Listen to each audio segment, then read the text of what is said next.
Floyd! Floyd! I'll knock you out!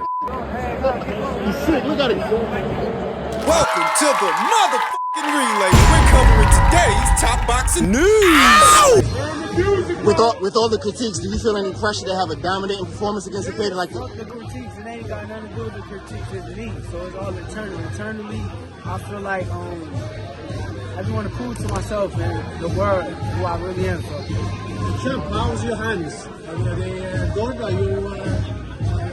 I mean, the hands, yeah, they good. They ready. I'm ready to go.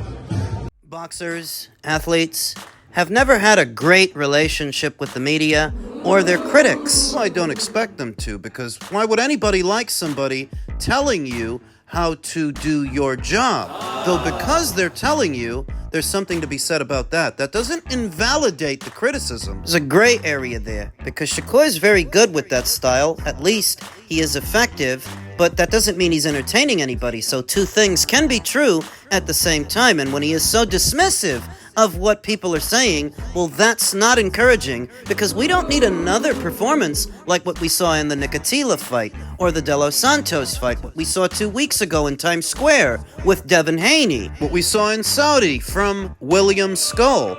Boxing as a business and as a sport doesn't need fighters like that. The boxers don't want to hear it, but that isn't what draws in an audience. This ain't the wine and cheese crowd. The spectators in the spectator sport view it for its brutality. For the most part, that's what makes them show up. You're always going to get the odd guy, the contrarian, that says, well, they watch it for the artistry, the finesse, and maybe you do. But all that means is that you're in the minority, because the majority of people watch boxing for its brutality. Tantamount to saying, well, I really eat hamburgers for the sesame seeds. Maybe you do, but everybody's not like you. The saving grace for Shakur Stevenson's next fight is that he's going to be in there with a pressure fighter. And pressure fighter versus pure boxer still yields a fan-friendly aesthetic, if for no other reason than that pressure fighter. That you know what he's going to do. You know what he's going to come out doing. He's going to put the pressure on the guy. And the question is, how will the pure boxer handle it? We've seen fights like this in Alfredo Angulo versus Lara, Jarrett Hurd versus Lara. Those fights weren't boring. Brian Castano versus Lara. Roman Villa versus Rashidi Ellis. Those fights weren't boring. Zelfa Barrett versus Shavkat Rakhimov. The list goes on. And the point is that when you put a pressure guy in there with a pure boxer, it can still be an entertaining fight in spite of the finesse fighter, because the pressure guy is going to force him to do something. You see how Shakur Stevenson immediately becomes uncomfortable when the subject of his critics is brought up, and like I said, I don't expect any athlete to like that. Now, I noticed that the pugilists from the West are a lot more emotional than the ones in the Far East, whether it's the Eastern Europeans or the Asians. The guys in the West, more particular to this conversation, the Americans, are not stoics. Yeah, before Dimitri Bivol fought Canelo Alvarez and Zurdo Ramirez and Artur Beterbiev, these fighters, before his recent run of form, there were people that called Dimitri boring. I never saw him lash out at any of them for it the way Shakur does. Bob Arum called him boring. Said he's got no pizzazz, no razzmatazz. And I didn't see Dimitri throwing his toys out of the pram. The fighters don't want to understand the relationship between themselves and the audience they're expecting to pay to see them fight, because without no audience, there ain't no sport. Too many performances like Devin's, and the audience is going to make a decision. They don't want to see that shit. Promoters and the powers that be will decide, well, they don't want to use you. They don't need a fighter like you on their promotion. You will quickly become a member of the Who Needs You Club. I saw a recent comment from William Zepeda ahead of the fight saying, I don't feel Shakur has the balls that Tevin Farmer has. When Shakur feels my punches, he's not going to be like Farmer and stay in there and exchange with me. Is that what it comes down to? Balls. Deciding to trade punches mid-range to inside. I think that's a part of it, a fighter's comfortability level, but I also think it matters how a fighter is built. A guy with long arms in a crawl space can't be effective. That guy needs room. When you look at Shakur Stevenson's build compared to Tevin Farmer, Tevin is more pocket-sized. Shorter guy, shorter arms. I mean, he needs to be close to you anyway to land his punches. So perhaps how a fighter fights also has something to do with how a fighter is built. A fighter with shorter arms might tend to favor fighting mid-range to inside, whereas a guy with longer arms might want to fight long distance because he can. Long range. But comfortability also matters. Being comfortable enough to throw punches and bunches to let your hands go, whether it's in close quarters or long distance. So I suppose there is something to be said about balls and having them. You know that the main hang-up that people have with pure boxers, whether they're aware of it or not, it's not so much that they're movers or long-distance fighters, it's the lack of output, that they don't throw enough. There's not enough action within a round, in a fight. Because you can move. Nazarena Romero did in the Miguel Flores fight, and that was an all-action shootout. But Nazarena wasn't just moving, she was throwing punches. Lots and lots of punches. So when you see people complain about pure boxers like Shakur or Devin, it's not so much the moving that bothers them, though that's a part of it.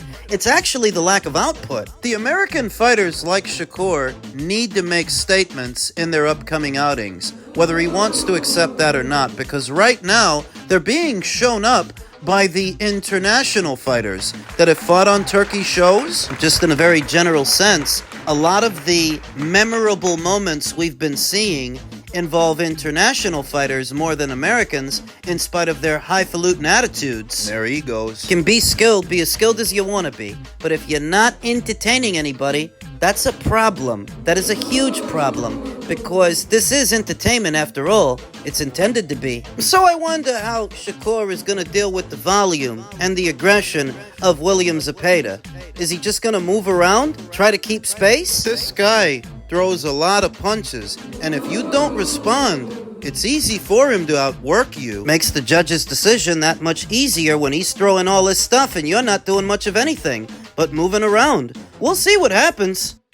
That Canelo rematch. I think me being 100%, and I know me being 100%, and I got paperwork. I never exploited this out after the fight that I was injured or none.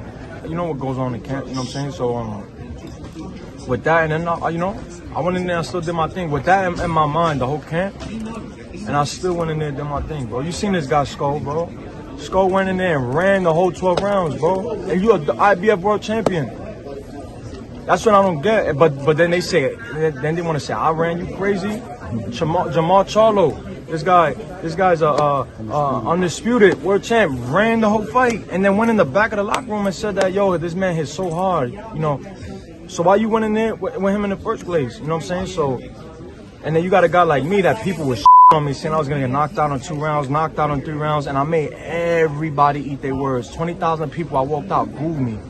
I walked out, I turned them into fans. No, you didn't. What the hell did you do in that fight to turn 20,000 people into fans? You talk about what Jermell did, and you talk about what William Skull did, as if you did something different. You spent the whole fight backpedaling too. You're patting yourself on the back that you didn't get knocked out, but it's because you spent the whole fight running from Canelo, who's noticeably smaller than you are. That's the only reason you didn't get knocked out. You did what William Skull did, what Jermell Charlo did. You're acting like you stood in the center of the ring with Canelo going toe-to-toe with him in the phone booth. You didn't want to do that. You spent the whole fight on your twinkle toes, circling away from a guy who's older than you are, smaller than you are. And if you're asking for a rematch now... He brought up the injuries. Oh, he had injuries in camp. Let me tell you something. Every single fighter has wear and tear. Every single fighter, most of the time, ain't at 100%. Canelo isn't. He went into the Bivol fight with a busted hand. Before that, for a good while, he had issues with his knee. Used to have to wear a knee brace. Had to have it operated on. My injuries. Oh, 'cause you would've won if it wasn't for the injuries. And what injuries were those? My injuries. I try not to throw up in my mouth whenever I watch Edgar Berlanga talk. Talk to anyone. Talk about anything. Now, I don't know if this guy is retarded or something. Is he so lacking situational awareness that he just doesn't know how he sounds? Is he delusional? Or is he just a con man? He knows what he's saying is bullshit. He also knows the only reason he wants to fight Canelo again, it's not because he thinks he can beat him. He'll go in there and he'll do the exact same thing. then why does he want to fight Canelo again? The money. Shit is pathetic. This is what passes for a boxer in the American boxing scene. A guy who's terrified to get on the dance floor with the other super middleweights that are out there, and there's no shortage of them. There's Bektemir Melenkuziev, Munguia, Mabili, Macumbi. Pacheco, Plant. He doesn't want any of them. And you want to know why he doesn't want any of them? Because underneath it all, he knows he could lose to any one of those guys just as easily as he lost to Canelo. But at least with Canelo, he makes a truckload of cash. This guy literally threw himself a ticket tape parade for losing to Canelo Alvarez. He's taking selfies. He's looking into the camera. How is your head not buried in the sand? You ought to be ashamed of yourself, celebrating the way you did for losing a lopsided decision to Canelo. Did the man even win a round? He's having this fight with Hamza Shiraz, which is supposed to be an audition for Hamza to maybe land the Canelo Alvarez fight. I'm not even sure that Hamza is going to win. I think he'd be doing us all a favor if he knocked this guy out. He was so gun-shy with Carlos Adames at 160. Is he going to be gun-shy with Edgar at 168? Because Edgar is bigger, and I don't know that I can trust Hamza Shiraz's chin. I'm not really one for having a rooting interest in fighters. I just try to forecast the outcomes, but a part of me really wants Hamza to get it together and put this guy down. I like Hamza Shiraz. He wears suits, carries himself well, speaks well, whereas Edgar, he thinks he's in a 90s hip-hop video or something. What do you call Hype Williams? If Hamza can take out Edgar, that would set the stage for a Canelo Alvarez fight, more so if he actually knocks him out, because Canelo didn't knock him out. So that would validate Shiraz, in a manner of speaking. There was talk of a hand injury in the Carlos Adames fight, but if it was just down to the injury, why did he sack Ricky Funes for Andy Reid? Emotional, damn it! See how he does, and I hope that he wins, though even if he doesn't, I don't think that gets Edgar a second crack at the apple. Why would anybody pay to make that fight again? Why would anybody pay to see that fight again? Who does Edgar think is going to be there? The guy is either delusional or full of shit. I tend to lean towards the latter because he don't want no parts of the other game in town. There are plenty of other meaningful fights to have besides another one with Canelo. The reason you don't want those other fights, you know you're gonna lose. You ain't that stupid. You just sound stupid. Eddie, one more question. Saquon Jones with the boxing voice. When they said now that you might, Tank is in the picture for a fight with Shakur if he wins. This is going to be, that would be the third time you've worked with PBC. And we've had an interview where you said that PBC, and I quote, is when they were moving over to Prime Video. So are they still or? I think they're a lot more than they were. Even though it should be potentially the third biggest fight. I mean, I can't remember. You must have got me on a bad day. Yeah. Well, it was right over there with Devin Haney and Garcia's first fight. That obviously when they left Fox, okay, they left Showtime left. Okay. They're in a very difficult position. When you don't have a broadcast deal, it's not easy. Okay. Right, and Top Rank are in a similar position, right? I'm a bit more friendly these days, so okay. I won't say okay. I'll say difficult position. All right. So are they still in that position, even though this is going to be the third fight that you potentially work with them, even with Tank and Shakur? I don't think that Shaquan Jones fully understands the nature of his own question, because it sounds a lot like he thinks he's having a gotcha moment, that Matchroom, now doing more business with the PBC, somehow invalidates what Eddie Hearn said before when it accents what he said before. Before, the PBC could afford not to work with Matchroom because they had Fox and they had Showtime, whereas now they kind of have to, because you got all these fighters, but you don't have as many fight dates as you used to. And I don't think Shaquan understands that. Between Fox and Showtime, they used to have a lot of fight dates. They used to do a lot of shows. Now, after Fox left, and it was just Showtime in 2023, They did about 17 or 18 shows that year, but they were down to just 5 on Amazon. That's it. Did Shaquan not notice? You think it's a good thing that they're doing way less shows now than they used to? They used to turn their nose up at the idea that they would work with Eddie or that any of their fighters would fight on DAZN. Now, David Morrell has fought on DAZN, Andy Ruiz has fought on DAZN, Mario Barrios, Isaac Cruz. There are others. You think this makes Matchroom look bad? PBC were the ones that used to call DAZN Dead Zone just for a cluster of their fighters to end up fighting there because the PBC doesn't have the fight dates to accommodate them. And that's why they're more willing to work with other promotional outfits now, because it's one of the only ways they can keep their fighters busy. They don't have the same resources that they used to. How could this go over this guy's head? A fighter like Alberto Puello, for example, who's not a big ticket seller, you can't afford to fritter away dollars doing a show around him. What you can do is rent out that fighter. Rent him out to Matchroom, they'll pay him, and you'll get a cut of his purse. Because him by himself, you doing a show for him ain't gonna bring you nothing. But if you rent them out for, say, a Dalton Smith fight to Matchroom, you get a piece of the action without having to spend any of your own money. They lost the Canelo Alvarez account. They lost that acquisition. You think that's a good thing?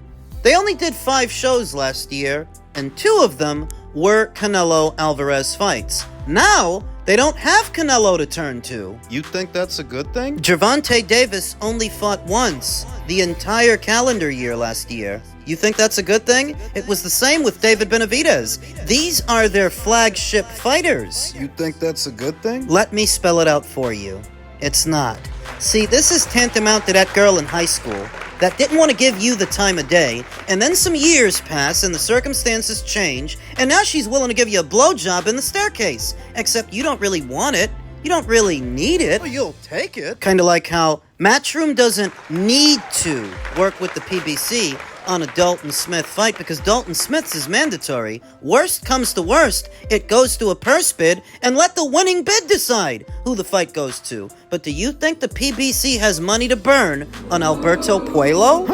Leonard Ellerbe stepped down as the CEO of Mayweather Promotions. I don't even know what's left of Floyd Mayweather's stable. And you're seeing less and less of Leonard ever since he transformicized to Papa Smurf. I mean, the gray hairs in that guy's beard don't tell you what's going on? That don't tell a story for you? Can't see the forest through the trees, man. And you don't understand how, when you don't have a broadcast partner that makes a commitment to you, gives you an annual budget to do shows all throughout the calendar year, you don't understand the importance of that to a promoter with a lot of fighters to keep busy. You don't get it? What is it? Do you think that Amazon is fulfilling that role?